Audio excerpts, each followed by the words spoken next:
Kia ora everyone and welcome. I'm Moira Stiles and I'm the President of the Otago Settlers Association, and I welcome you all for being brave today and coming out. I walked the dog and it was literally freezing and I had layers on, so I think we all need a good acknowledgement that we've actually been able to come. So Jeff, it's not anything to do with you, there's not a lot of people, I think it's just so freezing cold. Now we're very lucky today, we've got Jeff Harford, who's the Community Liaison at Otago Access Radio, and I've known Jeff for ages because I was involved with Access Radio right from the beginning when it was Hills AM. So it's lovely to have Jeff along because Access Radio is a community radio and it lets people make programs who otherwise wouldn't, and I think it's such a great asset. And now I listen to the programs on podcasts and you're moving house, so I'm really looking forward to what you're going to have in the way of technology and everything else. So welcome, Jeff.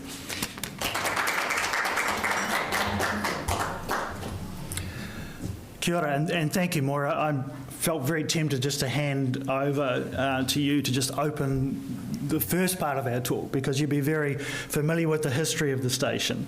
I'll pick you up, you're wrong. Yes, indeed. It's a real privilege for me to have this opportunity to talk to you today, because this moment in time is an exciting one as far as the station is concerned, but more on that. This is an opportunity for me to give you a kind of a potted history, if you like, of Access Radio in the city. So it's been very interesting for me to prepare this talk, to dig into the archives that we do have available. But I think we should also start by a little bit of an explanation about what Access Radio is, at least how we define ourselves right now. So we are a not-for-profit station, so immediately different from most other radio stations that you'll be familiar with. And we host programs by, for and about people from our local communities. So we're all about enabling people, groups and individuals that make up the fabric of our society to have their voices heard. And we do that through free training and low airtime costs, encouraging participation. So that's kind of our mantra, and more specifically, our vision is that diverse local communities are heard, enriched and connected through programs and services that inform, educate and entertain. So we thought very long and hard about how to describe ourselves. But essentially, the key point of difference to bear in mind when you're thinking about this particular radio station is that it's content that is driven by the community and made by people such as yourself, and indeed such as Moira, who stepped up with an interest, a topic, a passion to share with the rest of her community. This probably puts it a little bit more succinctly. Access Media is unlike other media outlets. Think of us like a library. Every region has a library that has its local identity and serves its community in beautiful, precious and separate ways. There are books to serve every interest, from bestsellers through to niche zines. It's vital to have a functioning, accessible and thriving library so that every member of the community has a place to learn and belong. That's the same for the Access Media sector. We are like a unique sound library of diverse regional voices. Ideas, experiences, stories, talk, music and debate are all available in a range of accents. Access Media, where sound affects and people connect. I'm so grateful that someone else put some time and energy in creating a whiz-bang video like that, because that does very succinctly point out the key difference between our Access Media and other media outlets. We don't stand alone in this. Around the country there are 12 access stations altogether, and we are all independently owned and governed and managed, but we do share much. And so we do take an opportunity each year when pandemics allow to get together and to share some of those experiences. And there is also a little bit of content sharing as well, which pleases our major funder, New Zealand On Air. But we only do that when it's content that would be relevant to our local listeners. Primarily, it is Dunedin-made content for Dunedin audiences. Happily, those programs that we make now reach out much further than that through podcasts and live streaming on our website. Podcasts might be something you're less familiar with. Some of you are probably diving deep into podcasts as Moira is. But in an uncomplicated way, a podcast in our terms is a recording of the programs that we make available on the internet and from the internet to listen to at your leisure, which changes the whole nature of the way people are consuming the content that is produced not only by our radio station but every media outlet in the world. So that has been one of the very significant developments, particularly in the last 10 to 15 years. The nature of what we do means that our programming is incredibly diverse as well. For many, it's about hearing voices that they wouldn't otherwise hear, and of course we have a very culturally diverse community here in the city, and we put a lot of energy into encouraging those from our migrant communities to come in and create their own content for their audiences, but also for everybody else as well. And there are no limits as far as we're concerned as to how you might express yourself in that regard.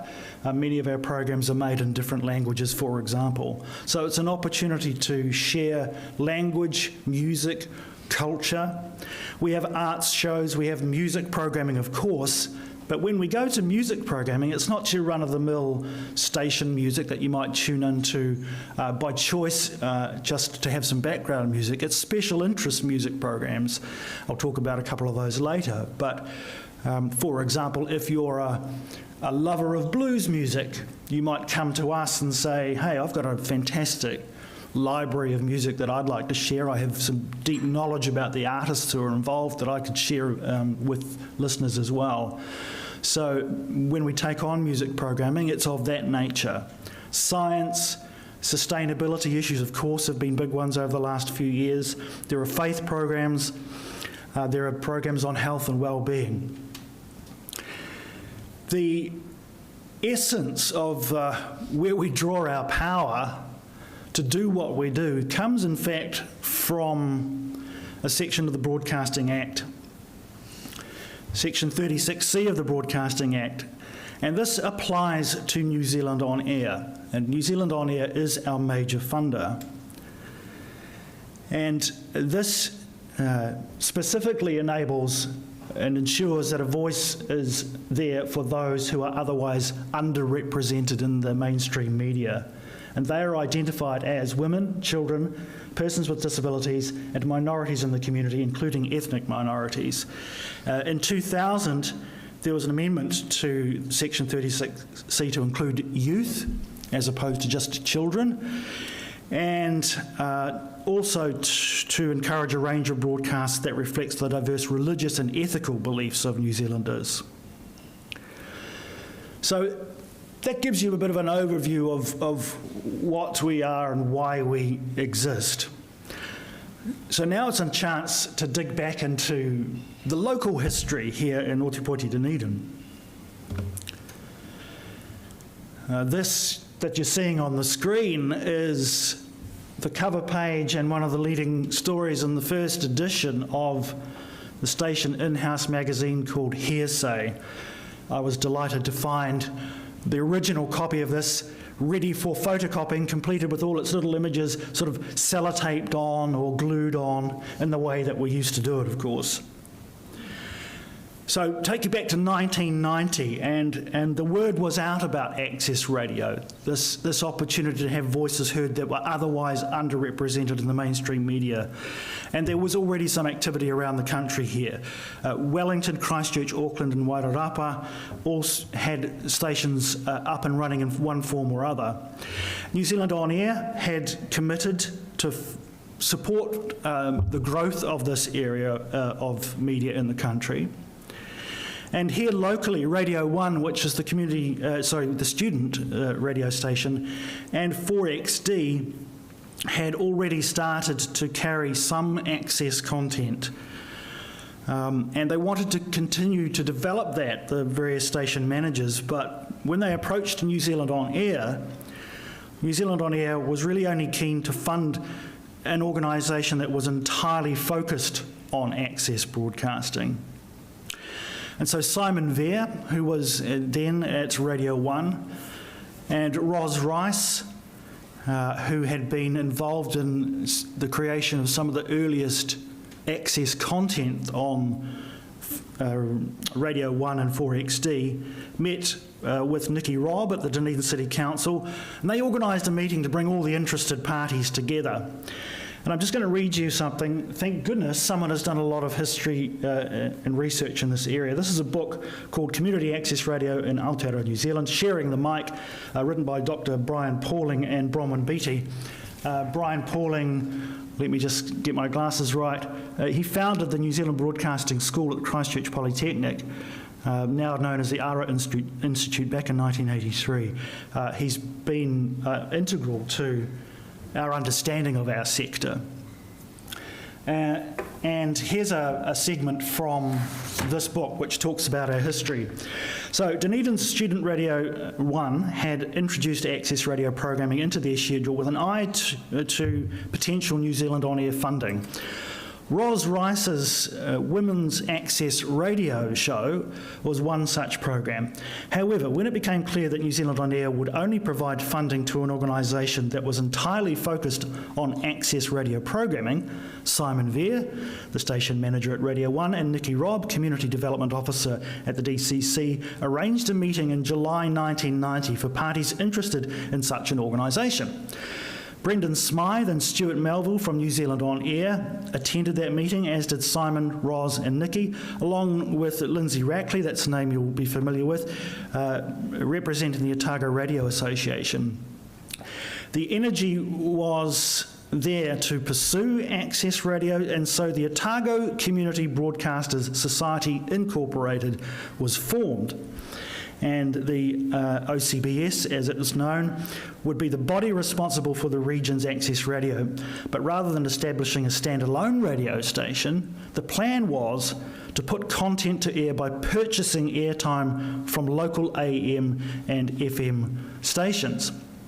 So New Zealand On Air was quite keen on that. It saw the efficiencies in that, not having to actually build a radio station, but just to help pay for the airtime. And just 6 months after that scoping meeting, Sue Culling's Looking International became Dunedin's first official access radio broadcast when it aired on Radio 1 on the 15th of December 1990. That funding initially from New Zealand On Air was for up to 10 hours per week of unique access radio programming on each frequency. So a contract was signed with Radio 1 in January of 91, but talks with the intended AM partner at the time, which was 4XD, were stalling. Eventually, unresolved philosophical differences meant that the Otago Community Broadcasters Society had to seek out an alternative AM station, as they feared the agreement and funding from New Zealand On Air was in jeopardy.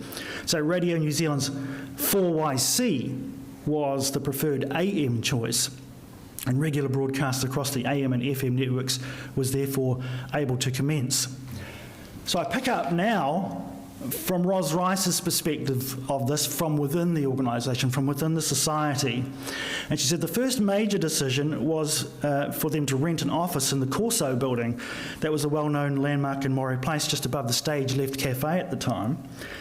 The position of coordinator was advertised, and the secretary of the Otago Community Broadcaster Society, Ros Rice, was the successful applicant. Simon Vere, who had just resigned his position as station manager at Radio 1, was not only the person to step up into the secretary's shoes, but he was employed as the programmer technician at Radio 1, so he had great skills in that regard. So after great excitement when their funding application to New Zealand On Air was then approved, the Otago Community Broadcaster Society held an opening function, and they invited Ruth Harley, Executive Director of New Zealand On Air, to open the office, and accompanied by Brendan Smythe, New Zealand On Air's Program Director for Radio, and Otago's own Broadcasting Commission member Stuart Melville, Ruth declared them well and truly on the way. And there's a photograph from that opening function. Love the haircut there from Brendan Smythe on the far end, sporting a definite haircut from the era. So, pre-recorded shows on reel-to-reel tapes were recorded at Stephen Kilroy's Fish Street Studios and literally driven across town for broadcast on 4AC, which led to some very hairy moments, last-minute dashes across town. The live-to-air aspects were on Radio 1, the student radio station. Simon and Roz worked from the office in town above the Corso building, and also from their car, quite literally piecing things together as they were driving across town. Eventually, logistical issues and priorities of the host stations became an issue for the process at the time and effectively inhibited growth. Also, there was this question of a lack of clear identity being on a couple of different radio stations, so that meant that change was inevitable. And with New Zealand On Air support, Simon Vere was charged with getting our own station up and running. He found the building, equipment and tech support and sourced a frequency. There is no overstating how significant that work from Simon was. No easy task to do all of those things. 375 King Edward Street, South Dunedin became the home base, and a frequency, 1575 AM, all of its own for Access Radio. They held a public competition to find a name for the station, and they settled on Hills AM. Let's hear from some of those. The Otago Community Broadcasters bring to you Access Radio on Radio 1. If you would like to know more, phone Roz of the Otago Community Broadcasters on 4. Access Radio in Otago will now be broadcasting on the AM network, 900 kilohertz from 8 p.m. And in fact, if you're hearing me, you're tuned in. We invite you to listen to Looking International, a show of independent views and news on issues of importance, brought to you by Dunedin Corso every fortnight on Saturdays from 1 p.m. till 2. Kia ora koutou, everybody. This is Sue Culling and this is Looking International, the Corso show. Marvin Hubbard for Community or Chaos. It's our choice. We can build and struggle for caring community or slip into chaos. Morning, everybody. Oh, it's not morning, it's good afternoon. So welcome to Spanner in the Works. And we have an interesting program for you today. My name is Brett Shand, and with me, as usual, is Leah McVeigh. Good afternoon, Leah. Hello, Brett. And what's on today? Otago Community Access Radio. Radio for Otago people, by Otago people. Rana and greetings. This is Coconut Wireless, a relaxing hour of Cook Island's music, news, legends and myths, recipes, and insight into cross-cultural awareness. It is presented by Mrs. Tari Paia, Mrs. Takau Brighton, Mrs. Elmer Ropati, and Johnny Frisbee. Talk Lesbian, the monthly Access Radio show for and about lesbians, wants to hear from you. Pacific Island Calling, through the Pacific Island Centre Otago Polytechnic, a program providing Pacific news, current affairs and a wide variety of Pacific Island music. Tonight we'd like to welcome Mrs. Tasile Malu. Talofalava Tasi. Whakalofalaya tu fieta, Malu lelei, talofalava, Kiorana, Polovinaka, Namaste. Talohani to the Otago folks who are listening tonight. I'm very pleased to be here again with you to share part of this evening with you. Access Radio, getting you or your group, whoever you are, onto the airwaves. So nice there to have a little bit of a taster of some of those very early broadcasts on initially the two other radio stations, and then eventually, of course, on 1575 AM, Hills AM. In 1999, the Hills Radio Trust was formed that ensured that governance of the station was taken care of and was separate from the broadcasters' interests and the fundraising efforts and energies that the broadcasters themselves were embarking on. Continued growth in the sector led to a shift to new purpose-built premises at Dunedin Community House. That also enabled, of course, the station to make a stronger connection with other not-for-profit agencies that were resident in that building. And it was a very positive move to be in the heart of the city. And right now, that is where we still are, but I have news to come on that. In 2007, there were changes at the helm of Hills AM. Ros Rice moved on, and after a short term of management by Grant Millman, the station's engineer, Hugh Dingwall, took over as manager for a period. His priority became securing an FM frequency.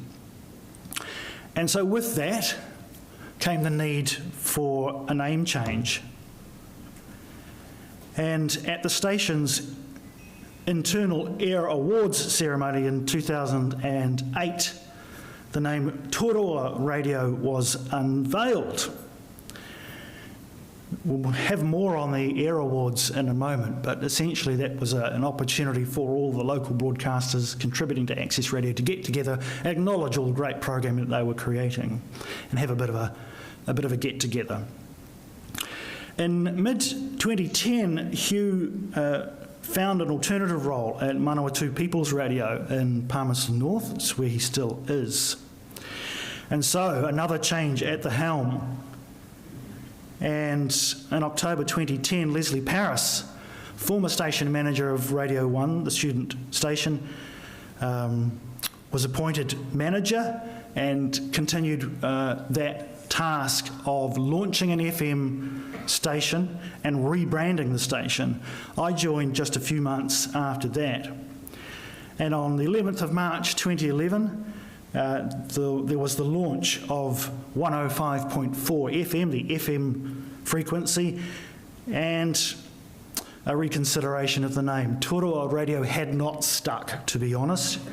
There was mispronunciation of the name, lack of clarity about what that actually meant for the station. And so now with an AM frequency and an FM frequency, there came this opportunity to rebrand.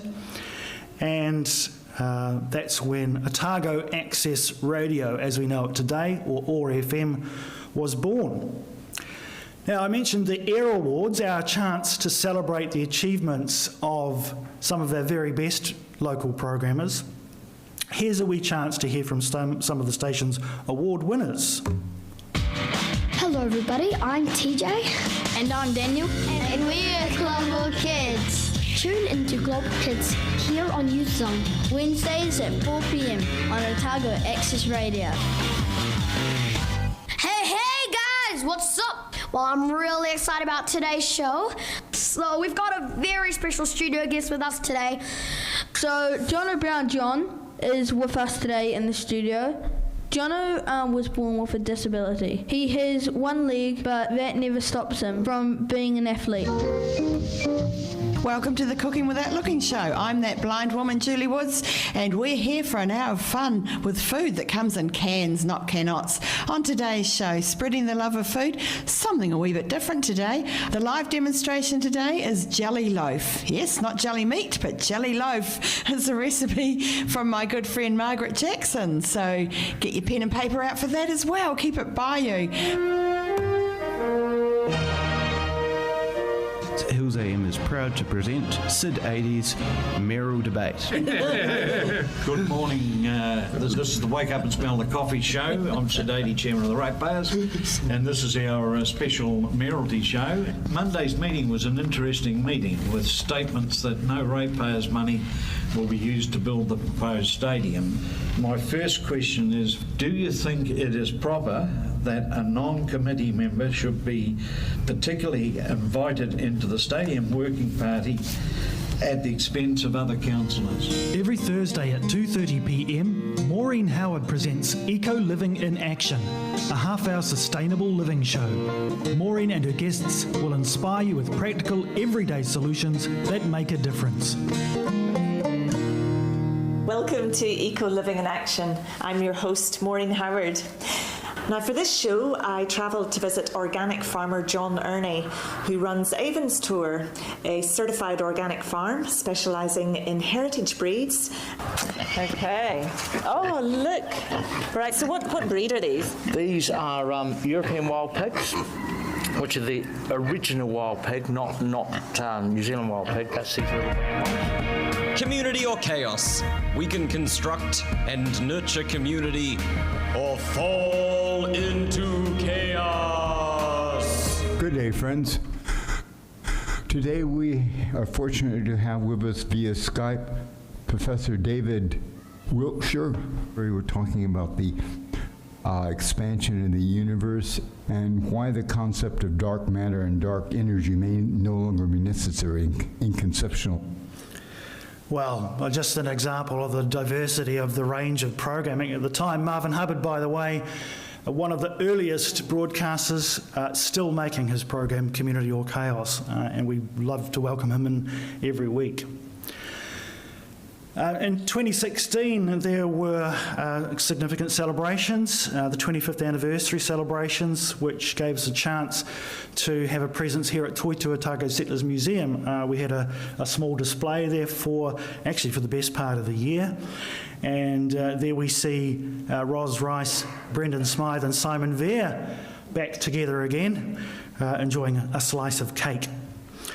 The community continued to grow and develop its involvement with the broader community, and you'll find us out, for example, at things like the Thieves Alley Market Day. I'm usually emceeing one of the stages, sometimes the main stage.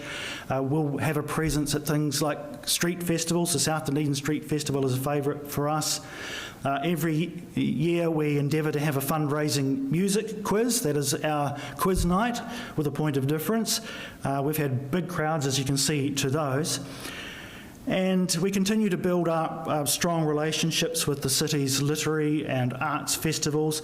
Coming up, for example, we're going to be out in the field recording sessions from the New Zealand Writers' Festival and the Dunedin Writers and Readers Festivals. That means that opportunities to share the wonderful panel discussions and presentations from those can go much wider than those who actually attend on the night.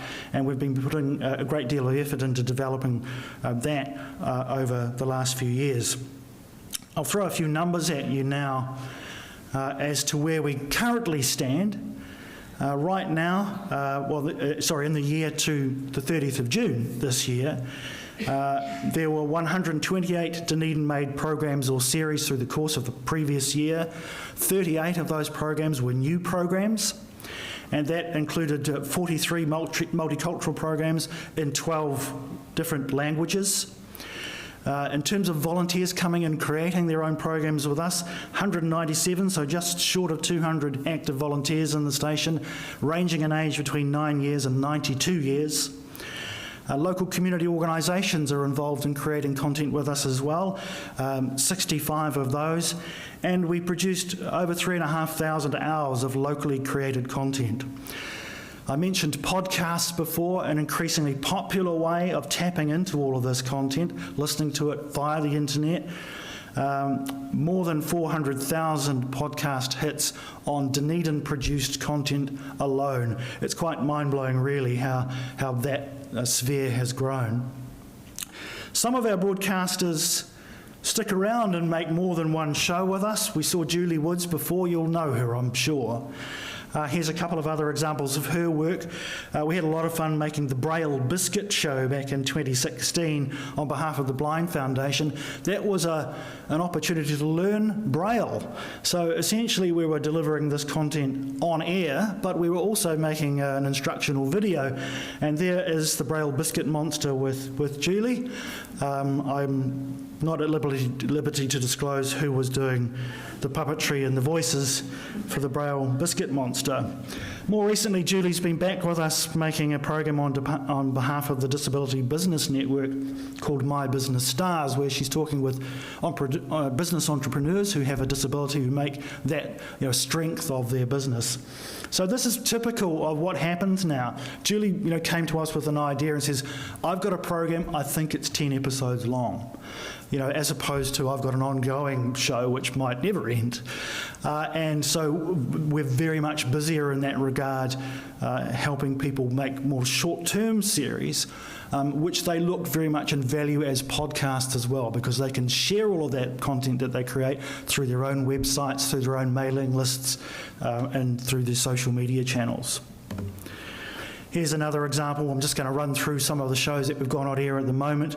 This is Anaya. She makes this program, Little Fish in the Big Sea. Her own personal experiences, she's relating her settling in New Zealand after spending most of her youth travelling the world to different countries, following her parents and their work. The kind of topics that she deals with, casual racism, intersectional feminism, it gets very large. We work with local schools as well. Otago Girls High School come in annually to create content with us, so their media studies students from year 12 get hands-on experience in learning how to create their own half-hour radio show.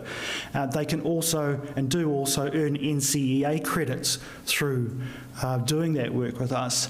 There's been a magnificent resource developed by our friends in Christchurch, Plains FM, the access station there, which is taking that idea further and building a resource that schools and teachers can just say, yep, we'll subscribe to that, and we will essentially dedicate a term for our media studies students making their own shows, and we'll assess them quite thoroughly in relation to NCEA credits on that. So it's a very practical example of how access radio can be beneficial for younger people.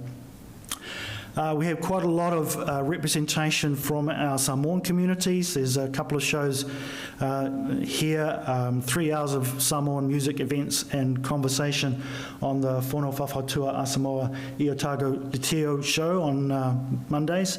Also, Lupe Whetala'i on a Friday night. The team there come in, and another 3 hours of Samoan issues, language, music on a Friday. Keeping their language alive is one of the reasons that they've come to us to create this programming. The newly established Dunedin Pakistan Society have just started a new show with us. There's Dr. Ayesha Qureshi and Dr. Madhusir Anwar, who have been coordinating the earliest episodes. You'll recognise these characters, or at least one of them, I'm sure. Dougal Stevenson, great privilege to be working with him and others on this program, Heritage Matters, which is brought to us by the Southern Heritage Trust. It's a 3 times finalist in the New Zealand Radio Awards. It was the winner in 2018 of the Best Spoken or Informational Program at the New Zealand Radio Awards. Bill and Judy Southworth have been deeply involved. More recently, Gregor Campbell and Sarah Gallagher. You've probably heard from Sarah here at presentations before from Heritage New Zealand. It's just a monthly program now, but it's a golden program. And if you're interested in local history, tuning into the broadcasts of that, or indeed finding this deep reservoir of podcasts and going through that, will be something I would thoroughly recommend if you want to get your hands on local history. Some great stories and a very well produced program. Here's one of our long-serving program makers. Lou McConnell has been presenting his Jazz Cafe for many years, and it is one of our most popular podcasts. Lou doesn't really understand why and doesn't really understand the world of podcasts, but he is making a fantastic jazz radio show with a great name, Jazz Cafe, and audiences are finding it all over the world. He's got a very popular radio show. The Disabled Persons Assembly make notable radio. That's Chris Ford there, talking about disability issues, about visibility in our community and shared conversations. Katie Burns from MS Otago, one-on-one conversations with people who are managing multiple sclerosis. Jane Butterfield from the Brain Injury Association, similar program, one-on-ones with people managing their brain health conditions, also talking with professionals in the areas of rehabilitation and so forth. One of our newest programs, Kirstine McClay from an organisation called the Starfish Collective, which she established to assist refugee families in their efforts to relocate. She's now a broadcaster with us, making us this program, Starfishing for Peace, which asks what would peace look like and how might we work together towards achieving that. Dunedin Pride brings us Pride-related news and interviews with speakers from adjacent organisations. I host on weekdays from 8 o'clock till 9:30, the Awesome Morning Show. So I'm a bit of an unusual beast in the access sector in that I am a staff member on air, but this program has been developed to really introduce the morning listeners to current events in the city. I'm talking with 2 or 3 interview guests every morning on the program about local community events. Within the morning show, there are also some sponsored segments. So this is Andrew Henderson from DBAS, or Dunedin Budget Advisory Service, who talks about money management matters. He actually looks at some of the bigger issues in relation to finance and managing finance in our country. We talked last week, for example, about buy now, pay later schemes and how they might be better controlled. Regular spots on the morning show also from the Otago Regional Council, from Dunedin Wildlife Hospital. I know you've had Jordana here as a presenter recently. We go around our local community boards and talk with them about what's been happening at their meetings. The Star community newspaper, they join us on a Thursday to talk about some of the stories that are in the Star that day. Te Whatu Ora Southern Health also have a regular spot on the program, as does UNESCO City of Literature. So that provides me with plenty of wonderful people to talk to on the morning show, but I'm also actively out there seeking to put my finger on the pulse of what local listeners might be interested in knowing about what's happening in their community, from school fundraisers to the larger arts and cultural events.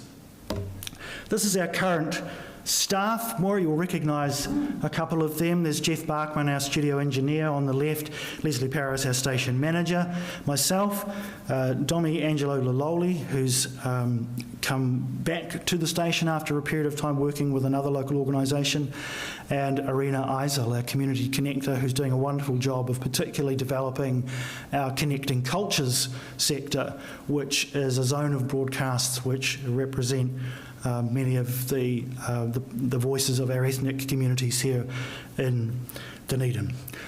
So, there's a bit of history, and I've talked very fast through that because I did want to get through it all, but I also now want to talk about the exciting new phase just briefly.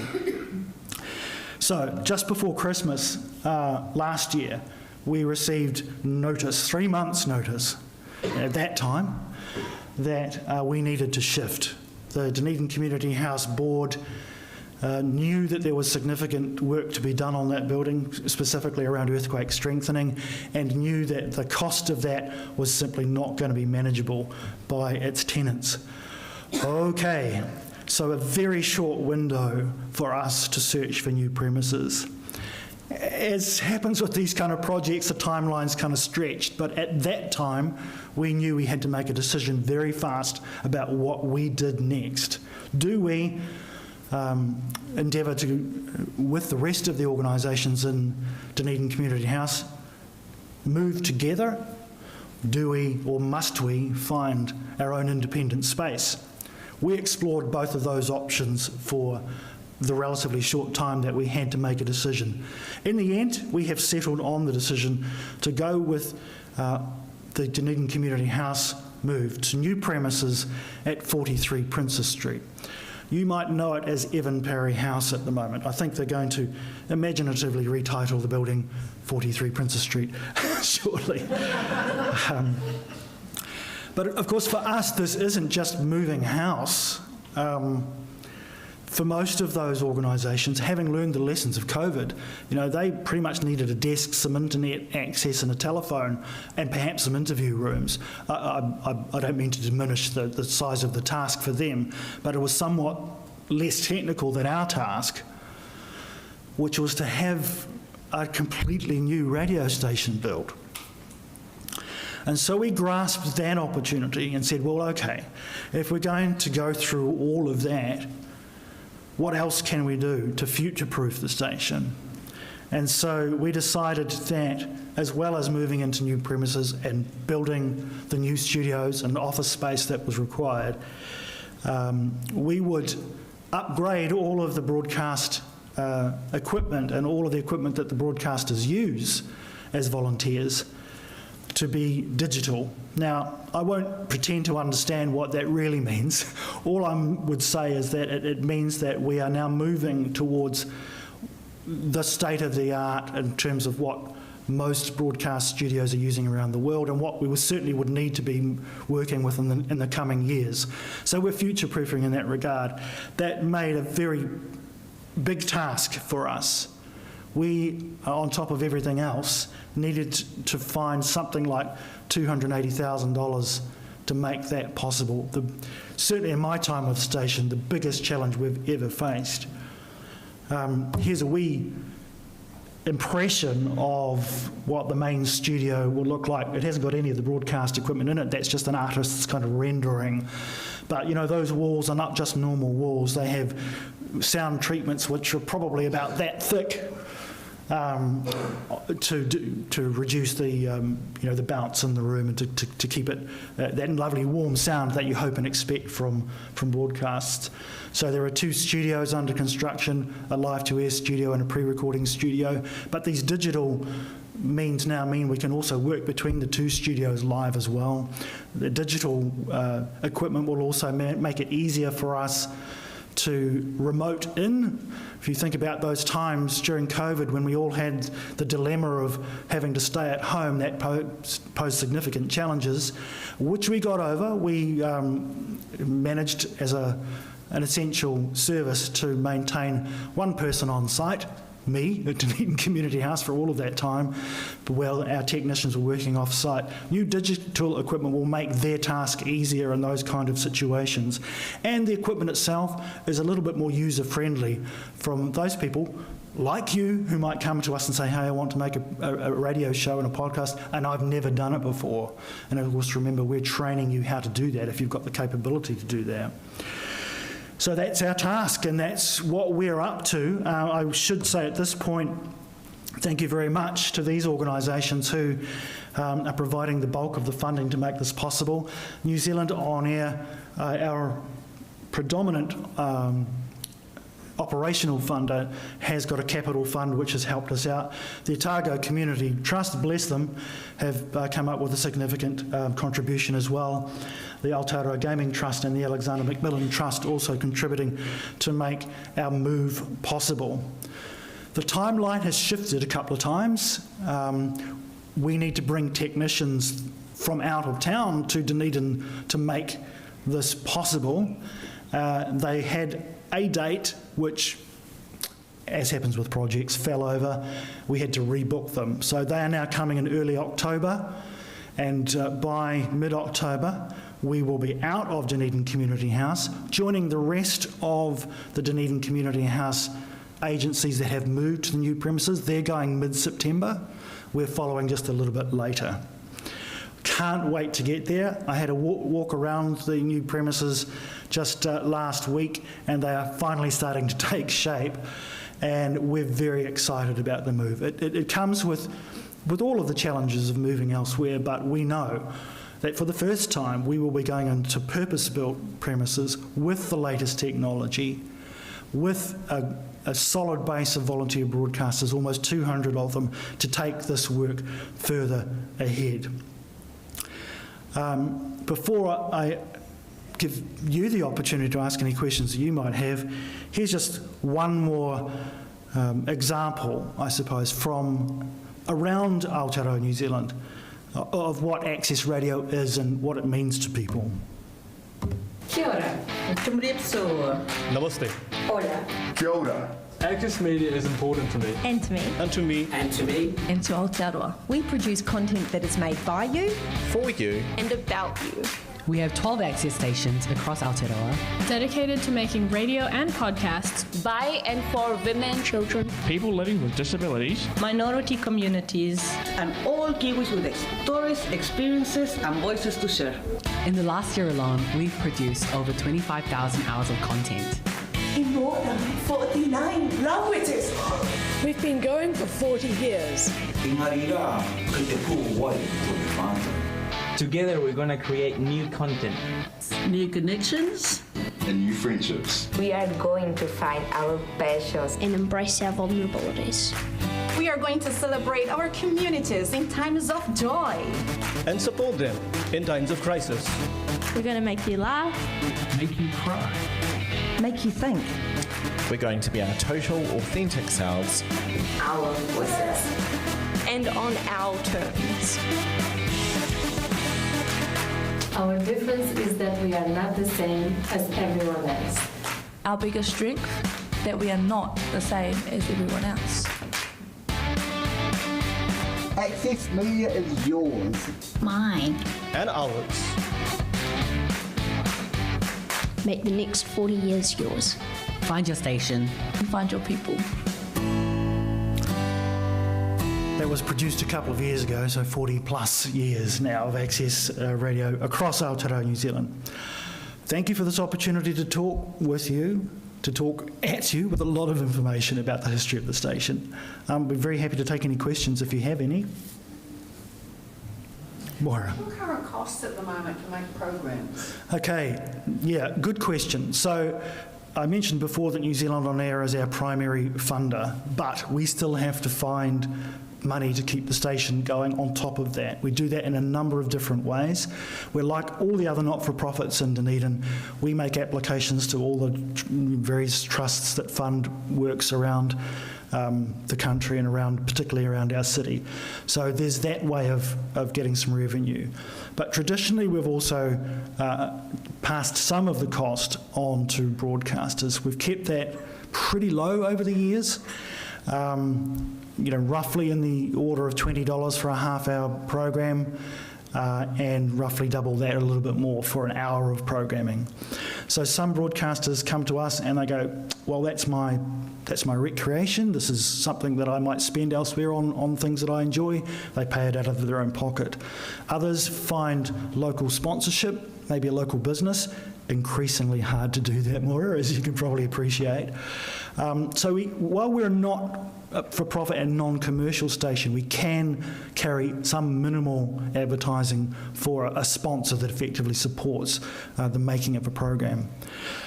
So some of the revenue, some of the programs are paid for in that way, but increasingly, and I take youth as an example and our ethnic communities as examples, we go, okay, is it fair to ask those communities or those young people, for example, to find money from their pocket money to pay for a show?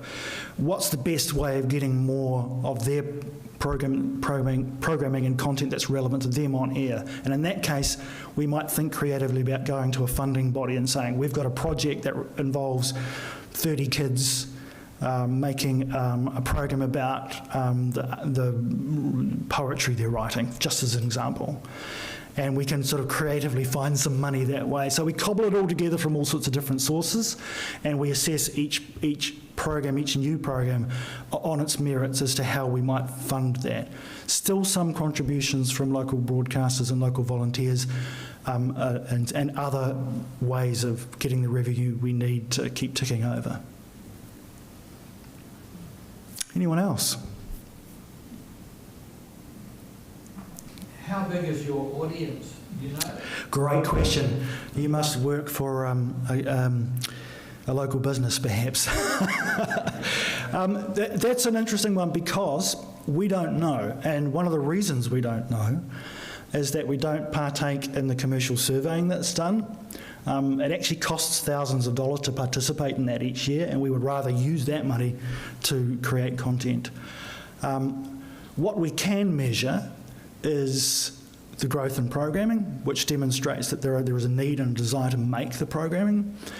What we can also measure is the online audience, and I mentioned nearly 500,000 podcast hits on our content every year. That demonstrates that there's an appetite for this out there. But also remember that we are different. So, for example, the Asthma Society's program is making a program about management of breathing difficulties. You don't expect that audience to have, to be the largest possible. What you hope for is that it will reach the people who need to hear it.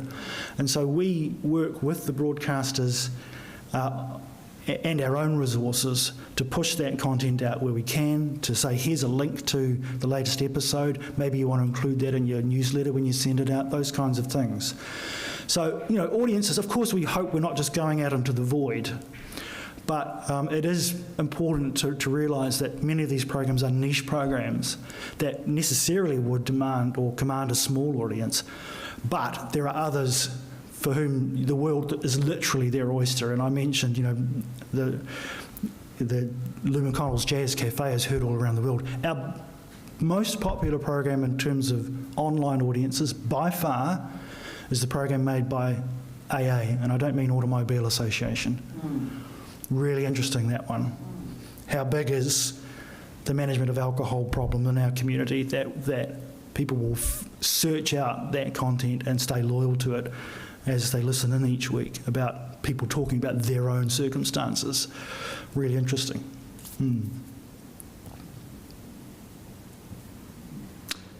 I'd really like to thank you, Jess. It was like a trip down memory lane for me. And I learned so many skills when I used to make radio. And I remember when I learned the technicals and all those faders, when you're on air, when you were off air, and when you had failures, and when the music wouldn't run. And it used to be, I just loved it so much. And also, you were the first place that I learned about emails and internet. We used to have workshops. And actually, they're really ahead of the game, and they're just brilliant. And I haven't made radio shows for a while because my friend I made them with died. But I just learned so much and loved it. So thank you so much for coming along. And I'm going to come and see your new premises. Definitely, and come back and make a new show too, Maura. And other people too.